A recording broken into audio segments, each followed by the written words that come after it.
बड़ा ही कॉमन एक कंफ्यूजन सा रहता है कि रोबोटिक और नॉन रोबोटिक नी रिप्लेसमेंट में क्या डिफरेंस है। तो इसको आज एक आम एग्जाम्पल के साथ समझते हैं। एक होती है रेडीमेड शर्ट, एक होती है टेलर्ड शर्ट। तो रेडीमेड शर्ट भी आप पहनते हैं, टेलर्ड शर्ट भी पहनते हैं, तो दोनों में क्या डिफरेंस होता है। रेडीमेड शर्ट होती है जो ऑन एन एवरेज जो पॉपुलेशन का जो साइज होता है उसके बेसिस पे डिफरेंट मैन्युफैक्चरर्स तैयार करते हैं। किसी का स्मॉल साइज होता है, किसी का मीडियम होता है, किसी का लार्ज होता है, एक्स्ट्रा लार्ज वगैरह वगैरह। तो अक्सर 99.99% लोगों का वो साइज मैच हो जाता है। डिफरेंट ब्रांड्स में वो वेरी करता है, बट जो आप नॉर्मली कपड़े खरीदते हैं तो उसमें आप रेडीमेड ज़्यादा प्रेफर करते हैं। वही बात आती है टेलर्ड शर्ट्स की। जब आप टेलर्ड शर्ट्स के लिए बात करते हैं तो पहले इसमें आप कस्टमाइजेशन कराते हैं। जो एग्जैक्ट आपकी बॉडी का शेप होता है, जो डायमेंशंस होते हैं, उसको आप मेजर कराते हैं और उसके साथ आप अपनी शर्ट को तैयार करवाते हैं, राइट। तो दोनों की फिटिंग में डिफरेंस होता है थोड़ा बहुत। रेडीमेड की अलग फिटिंग होती है, कस्टमाइज की अलग फिटिंग होती है।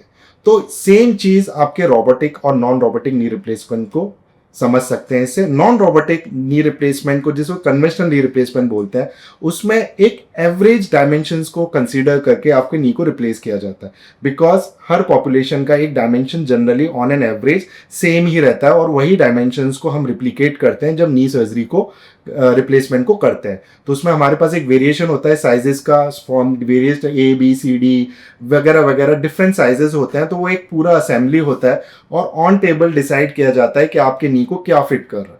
तो ये एक रेडीमेड शर्ट की तरह आपका रेडीमेड नी रिप्लेसमेंट हो जाता है। वही बात सपोज आपकी बॉडी का साइज एक एवरेज पॉपुलेशन से डिफर कर रहा है, तो उसमें आपको कस्टमाइजेशन के पास जाना पड़ता है, जिसमें पहले आपका एक सीटी स्कैन कराया जाता है, आपकी एनाटमी, आपकी डायमेंशंस को समझा जाता है और बेस्ड ऑन दैट आपकी सर्जरी को प्लान किया जाता है कि इस डायमेंशन से ये आपको नी रिप्लेसमेंट का साइज मिलने वाला है और फिर उसको लगाया जाता है।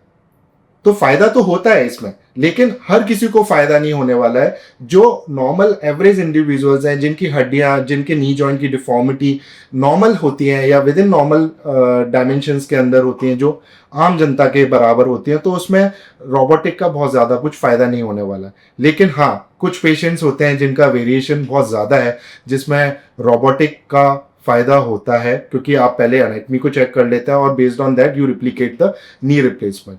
तो यदि आपका नी बहुत ज़्यादा टेढ़ा मेढ़ा है, डिफॉर्म्ड है, आपको पहले कोई चोट लगी हुई है या आपकी कॉन्ट्रा इंडिकेशन है जहाँ पे कन्वेंशनल नहीं हो सकता है, तो वहाँ पे रोबोटिक नी रिप्लेसमेंट होता है। तो robotic knee replacement is more of a personalised choice, जिसमें जो एग्जैक्ट डायमेंशंस को मेजर करके फिर उसको तैयार किया जाता है। That's the simple difference between robotic and non robotic knee replacement. Thank you.